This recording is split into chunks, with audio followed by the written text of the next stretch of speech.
My name's Charlotte. I live in London and I'm a food, wedding and travel photographer.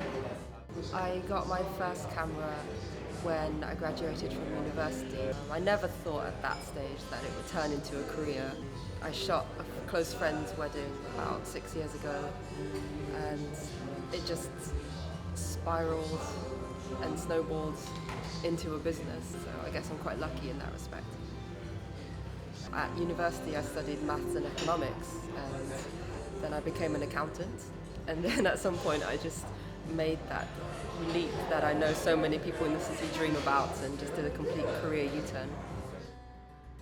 It was scary, it was lonely and terrifying at first. I think, to be honest, I made the jump from a corporate to a creative career before I was really financially ready. But in a way, I think that's important because that fear gave me the push I needed to really hustle and make sure I succeed. With platforms like Instagram, it's so easy to get inspired on a daily basis. I follow so many creative photographers from all different fields, and every single day, first thing in the morning when I wake up, there I am with a whole new world of inspiration that just takes me to different countries and different environments and different lives. But at the same time, I think it can feel a bit overwhelming with instant access to social media platforms like that. It's easy to try and compare yourself to others and see what you're missing out on, but that's when I have to remind myself to step away from social media occasionally and just be in the real world. Without modern technology being where it is now, I couldn't do what I do. Social media and the internet is constantly evolving, constantly changing. Instagram itself is only 6 years old, and that scares me to think about. I can't remember life before it. But I'm also mindful of just imagining where the world will take us in another 6 years' time. And that's why it's important that I don't stop learning. I keep evolving and just moving with the times. I photograph different things like food and weddings and travel. And I think the ability to switch from one field to another helps with all my photography as a whole.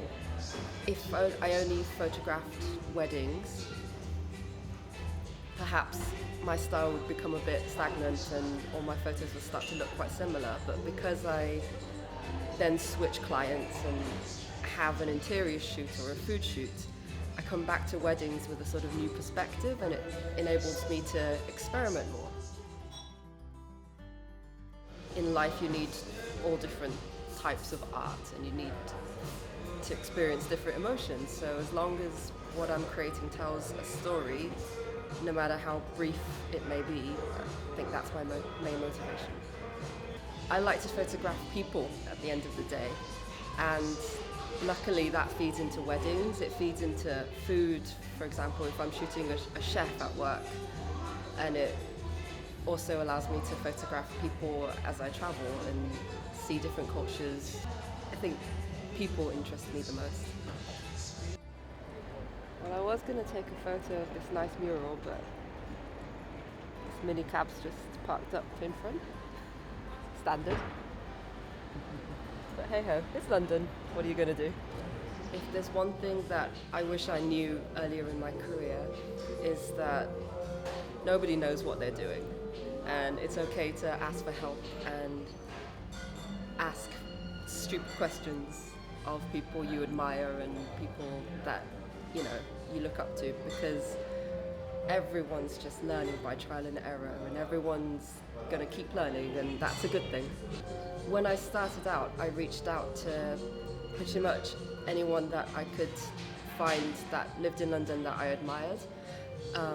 At first I expected everyone to be quite closed off and quite protective of, their market and what they've achieved, but on the whole, people are good.